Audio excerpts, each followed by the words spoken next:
Today presenting, we have Brandon here. He is a community service program coordinator at, oh,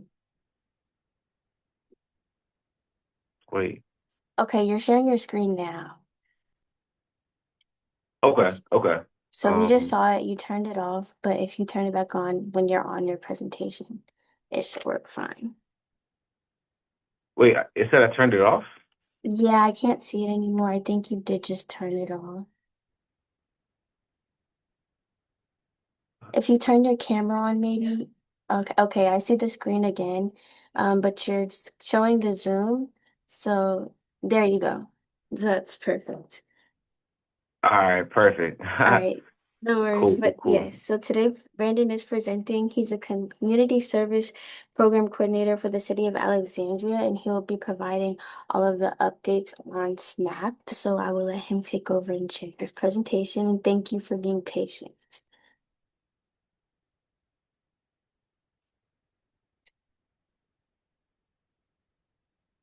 Yes. Thank you so much for being patient. Truly, truly appreciate it.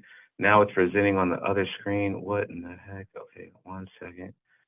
Promise you, I know what I'm doing, but it's just these technicalities here. All right. Well, I guess I'll just do it from this screen just to save time. We've already wasted enough. Again, appreciate you all being here. My name is Brandon. I work with the City of Alexandria in the Department of Community and Human Services. Um, been with the city for about 6 years. Community Services Program Coordinator. So I'm out in the community doing outreaches and getting clients informed about all of the resources that they are able to have and have access to include the SNAP EBT. Just got some updates, some changes, and some just things, a couple things to notate. If you're not familiar with the SNAP EBT program, it is a supplemental income program to help clients, purchase food for themselves and their families. Healthy options as well, and it's just based on their demographics, like household size, income size, etc. So it's not a standard, amount that clients would get when they apply.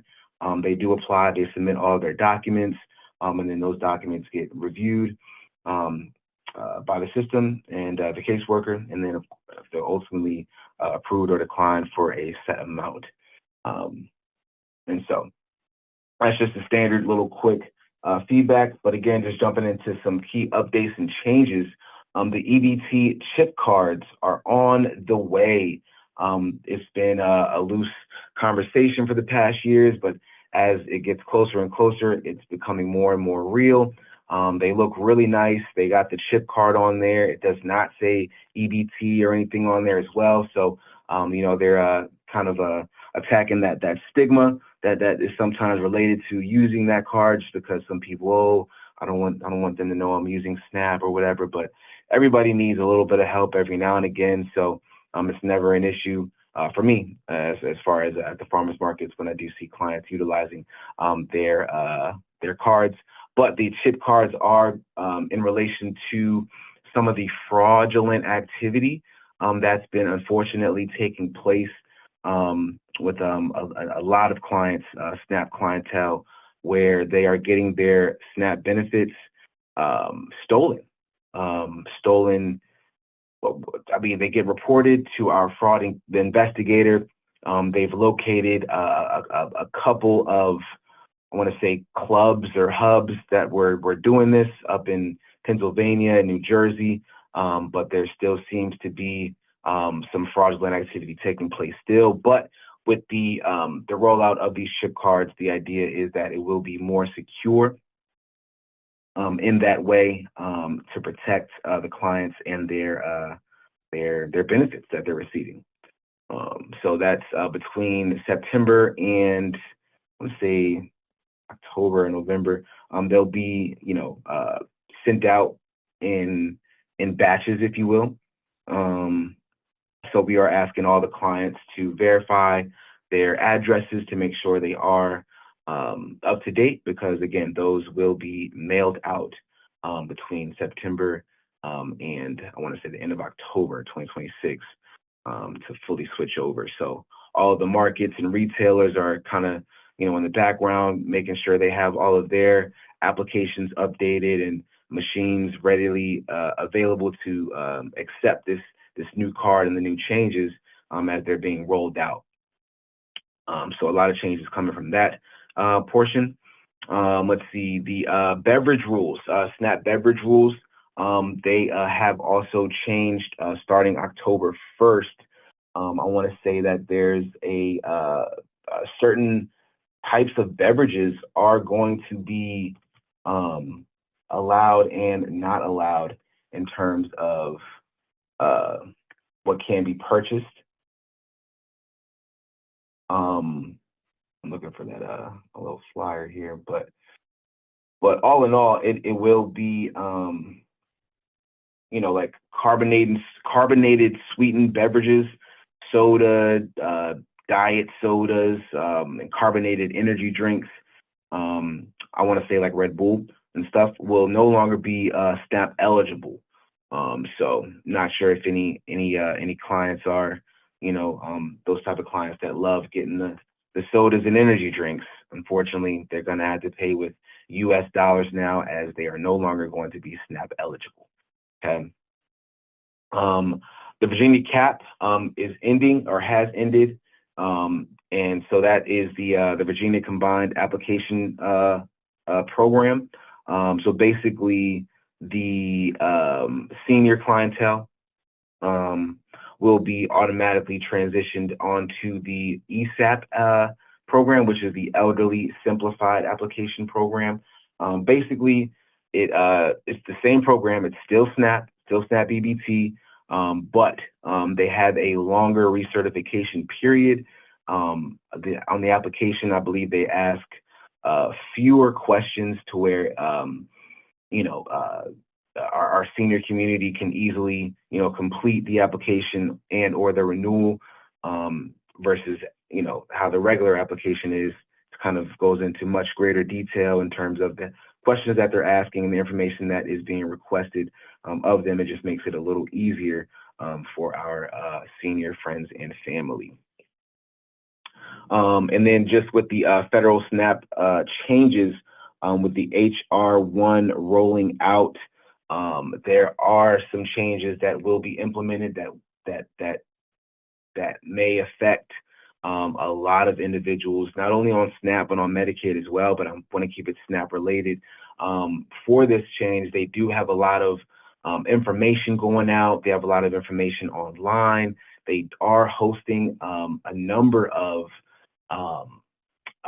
what do you call it? Webinar meetings and just kind of meetings throughout the community, throughout the month, the next couple of weeks, as we get closer to this change being implemented, to ensure that the clients receiving these benefits are fully aware and understand what changes the HR1 includes and how it can and will affect them if they fall into those certain categories of changes. So it's public knowledge, so you can probably just Google it and it'll bring up all the information. But again, all of the agencies, especially ours, are trying our best to share the information, get the information out there, and inform clients that the changes are coming.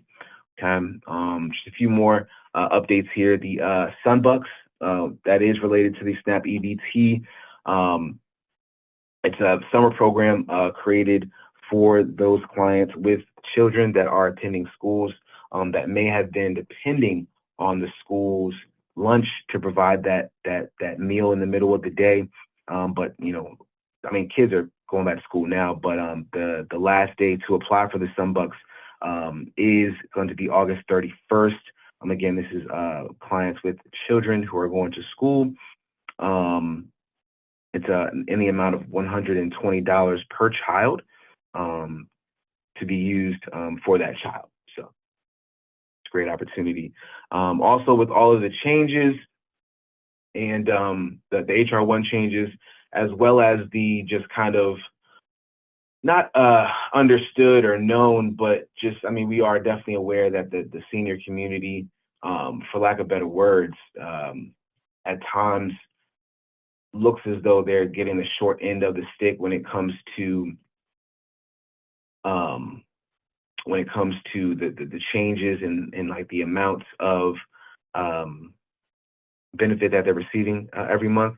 The 40s, the 30s, I've seen $20, $25, and clients will come into our office, upset, disheartened, frustrated, confused as to why their amount is so low versus their peers, etc. And we just try our best to let them know that it's not us saying, oh, you only get this much. It's definitely coming from the federal level with the changes. So you definitely want to be aware. Give me 1 second. 1 second. I'm so sorry. They was on that side or this side? Yeah, they on that side. All right, yeah. You might need help getting. Go on. Yeah. My fault. I'm at a meeting right now. My fault. Yeah, that's big. Excuse me. Sorry about that. Where was I? Yes. So with that, being understood with the senior community, we definitely want to implement and promote the farmers market participation in that and the double dollars.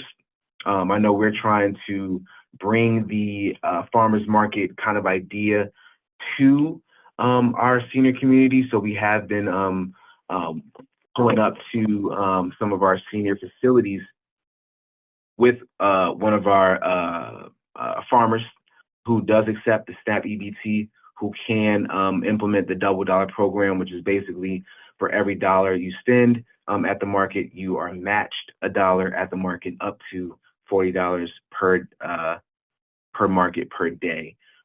So, really wanted to stretch those dollars. We definitely have the opportunity to do so at the farmers markets utilizing the SNAP EBT.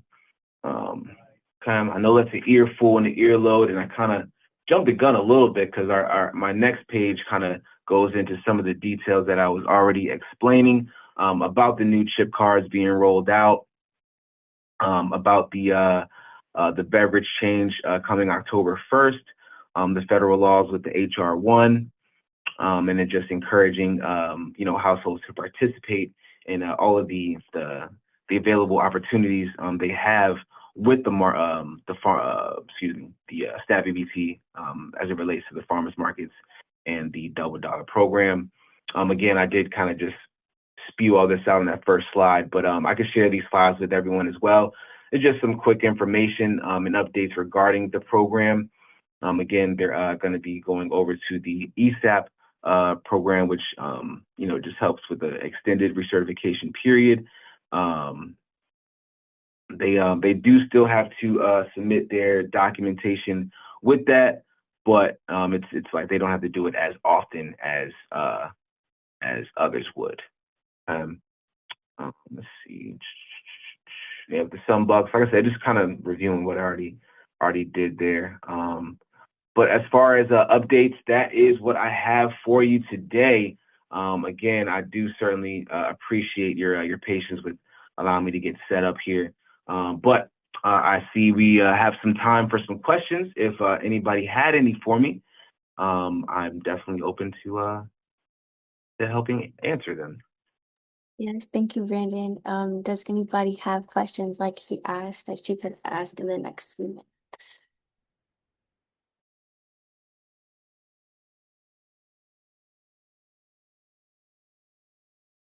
And thank you so much for having me. Really appreciate it, Olivia. No problem. Thank you for joining. I guess nobody has any questions, so I am going to end it just because we have to get over to Anna B. Rose for an event that we're having.